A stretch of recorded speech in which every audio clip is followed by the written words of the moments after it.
स्वागत है मेरे YouTube चैनल मैथ्स पॉइंट में। और आज हम लोग चर्चा करने वाले हैं क्लास 12th का अध्याय 2 विलियन, उसका ये वीडियो है पार्ट 2।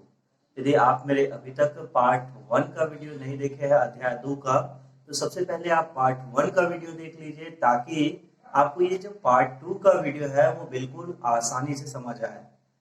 और चैनल सब्सक्राइब नहीं किया है तो चैनल सब्सक्राइब कर लीजिए। वैसे मुझे लगता है कि आप बिल्कुल चैनल सब्सक्राइब कर लीजिए, इस शब्दों से बोर हो गए होंगे।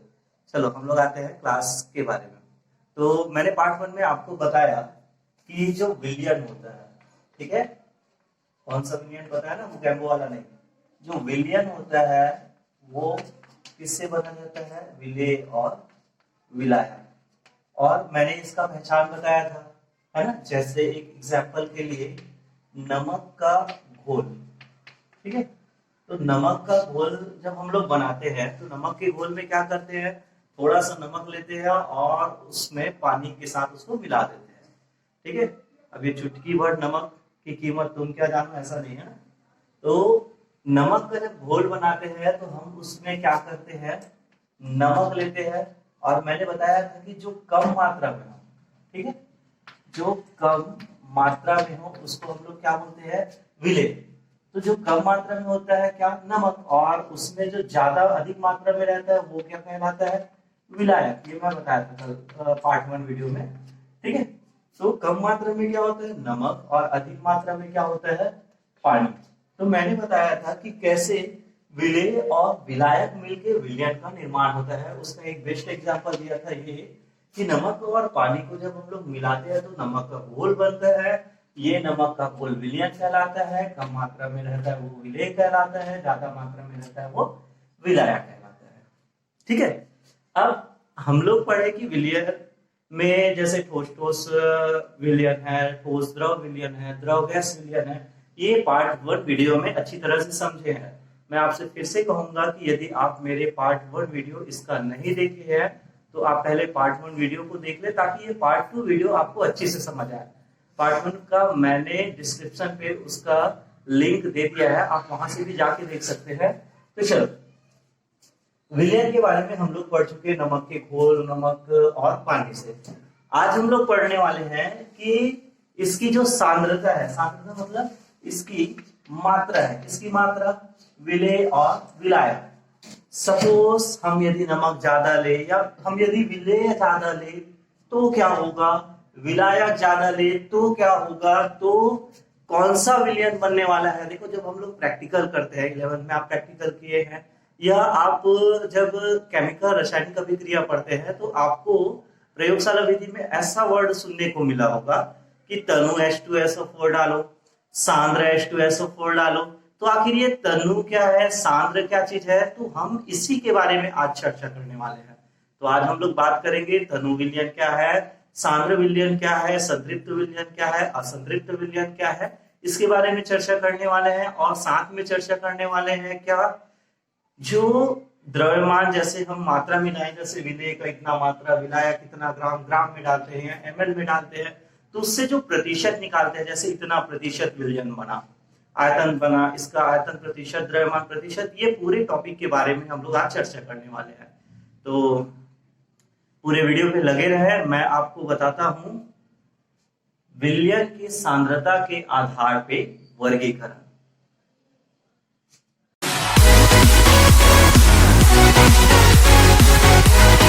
चलो तो बात करते हैं सांद्रता के आधार पर विलियन का जो प्रकार है। तो फर्स्ट प्रकार है तनु विलियन। तो तनु विलियन क्या चीज होता है, इसको हम लोग कैसे डेफिनेशन देते हैं, मैं यहाँ पे आपको लिख दिया हूँ, स्क्रीन पे देखिए थोड़ा सा। तनु विलियन वे विलियन जिसमें विलेय की मात्रा विलायक की तुलना में कम होता है, ठीक है। आपको ये याद रखना है, वे विलियन जिसमें विलेय की मात्रा विलायक की तुलना में कम होता है। इसको हम लोग एग्जांपल से समझते हैं। जैसे हम जब नमक का घोल बनाते हैं, है ना, तो नमक के घोल में हम लोग क्या करते हैं, नमक लेते हैं और पानी देते हैं। तो कम मात्रा में क्या रहता है, नमक, ज्यादा मात्रा में क्या रहता है, पानी। नमक को हम लोग विलेय विलायक में बोलते हैं, तो क्या बोलते हैं, कम मात्रा में क्या है, विलेय, ज्यादा मात्रा में क्या है, विलायक। आपको बात समझ आ रही होगी, ठीक है। तो जब विलेय की मात्रा कम और विलायक की मात्रा ज्यादा हो, ठीक है, आपको ये बात ध्यान देना, जब विलेय की मात्रा कम और विलायक की मात्रा ज्यादा हो तो हम उसे कहते हैं तनु विलयन। एक बार फिर से डेफिनेशन समझिए, वे विलयन जिसमें विलेय की मात्रा विलायक की तुलना में कम होता है, जैसे नमक के घोल में, ठीक है, नमक के घोल में नमक की मात्रा, ठीक है, नमक की मात्रा कम होता है और पानी की मात्रा, ठीक है, पानी की मात्रा मतलब विलायक की मात्रा अधिक होता है, ठीक है। अब आपको ये ध्यान रखना है कि आपको बस पहचान याद रखना है, ये उदाहरण याद नहीं रखना है, ठीक है। जैसे जब विलेय की मात्रा कम हो, किससे, विलायक से, मतलब विलायक की मात्रा ज्यादा हो, है ना, तो वो कहलाता है तनु विलयन। अब ये कई लोग ये बोलेंगे कि नमक के घोल में तो कहीं बहुत ज्यादा नमक डाल दे, ऐसा नहीं, ठीक है। नमक की घोल में जब नमक यदि कम मात्रा में हो और पानी की मात्रा अधिक हो, मतलब विलेय की मात्रा कम हो और विलायक की मात्रा अधिक हो, तो ये कहलाता है तनु विलयन। तो सांद्रता के आधार पर विलयन का प्रकार फर्स्ट है तनु विलयन, इसे आप अपने कॉपी में नोट कीजिए। मैं इसके बाद बताता हूं आपको दूसरा सांद्र विलयन। चलो, तनु विलयन समझ आ गया, अब हम लोग बात करते हैं दूसरा विलयन, ठीक है। तो दूसरा होता है सांद्र विलयन। अब ये सांद्र विलयन क्या होता है, तो तनु विलयन में क्या हुआ, विलेय की मात्रा कम, जैसे नमक की मात्रा क्या था, कम। अब सांद्र विलयन की डेफिनेशन पढ़ते हैं। सांद्र विलयन में क्या होता है, वह विलयन जिसमें विलेय की मात्रा अधिक हो, किससे, विलायक, विलायक की तुलना में, है ना। जब विलेय की मात्रा कम हो तो वो होता है तनु विलयन, और जब विलेय की मात्रा अधिक हो, है ना, विलायक से, तो वो क्या कहलाता है, सांद्र विलयन। अब फॉर एग्जांपल इसके लिए हम लोग क्या एग्जांपल देते हैं, तो इसके लिए एग्जांपल हम लोग अच्छा एग्जांपल है जैसे चाशनी, ठीक है। रसगुल्ला में जो चाशनी रहता है ना, गुलाब जामुन में जो चाशनी रहता है, लालच तो नहीं आ रहा है, हाँ चलो देखो, जब चाशनी बनाते हैं, है ना, रसगुल्ला का जो चाशनी बनाते हैं, ठीक है, रस बोलते हैं हम लोग, तो जब उनका रस बनाया जाता है तो रस कैसे बनाते हैं, पानी की कम मात्रा लेते हैं और शक्कर की मात्रा ज्यादा रहता है, ठीक है। आपको इस एग्जाम्पल में लिखना नहीं है, ये एग्जाम्पल आपको याद रखना है। जैसे चाशनी, हम लोग चाशनी बोलते हैं या रस बोल सकते हैं, ठीक है। रस जब बनाते हैं तो उसमें क्या होता है, शक्कर, शक्कर हम लोग यहाँ पे ले सकते हैं क्या, विलेय, है ना, और पानी एक शुद्ध विलायक है, पानी को विलायक कहा जाता है। ऐसा नहीं बोलना कि जो ज्यादा मात्रा में रहता है विलायक, एक शुद्ध विलायक के रूप में पानी को जाना जाता है, जिसमें घोला जाता है वो विलायक है, ठीक है। तो शक्कर क्या चीज है, विलेय, ठीक है। और विलायक के रूप में हम लोग क्या प्रयोग करते हैं, पानी।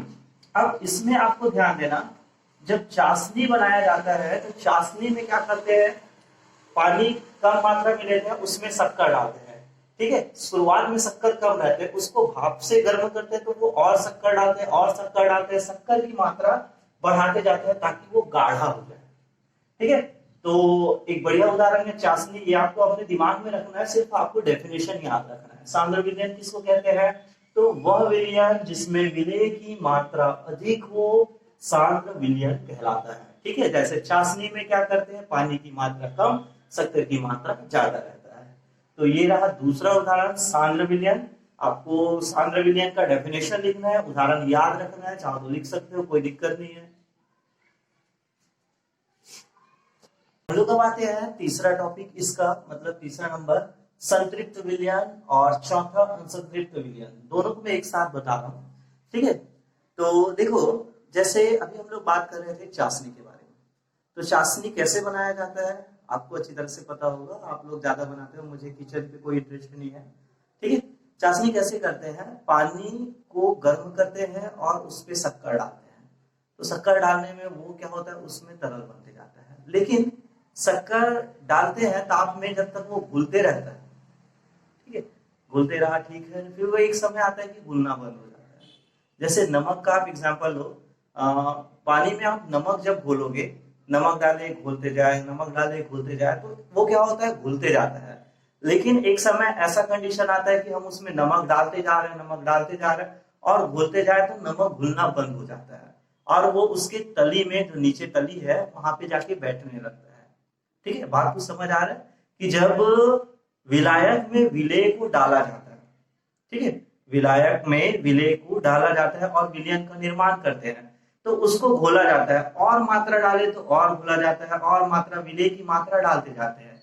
यदि वो दाब में विलेय की मात्रा डालते जा रहा है, डालते जा रहा है और वो घुलता जा रहा है, ठीक है, तो वो कौन सा विलायक है? और यदि वो घुलना बंद कर दिया, वो तली में बैठने लगा, ठीक है, तो वो कौन सा विलायक है? ये दोनों टॉपिक में आपको समझ आ जाएगा। चलो देखते हैं संतृप्त विलयन। तो संतृप्त विलयन किसको कहते हैं? सॉरी, संतृप्त विलयन थर्ड टॉपिक है हमारा।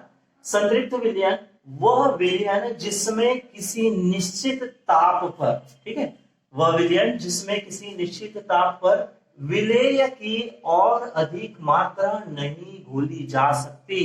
हम डालते जा रहे हैं, डालते जा रहे हैं, लेकिन अब एक निश्चित टेम्परेचर के बाद वो नमक घुलना बंद हो गया, ठीक है, मतलब विलेय की और अधिक मात्रा नहीं घोली जा सकती, वो क्या कहलाता है? संतृप्त विलयन कहलाता है, ठीक है। और इन केस उसमें डालते जा रहे हैं, टेम्परेचर के बाद भी वो घुलते जा रहे हैं, है ना, तो वो क्या कहलाता है? असंतृप्त विलयन। तो वह विलयन जिसमें निश्चित ताप पर विलेय की और अधिक मात्रा घोली जा सकती है, वो कहलाता है असंतृप्त विलयन, ठीक है।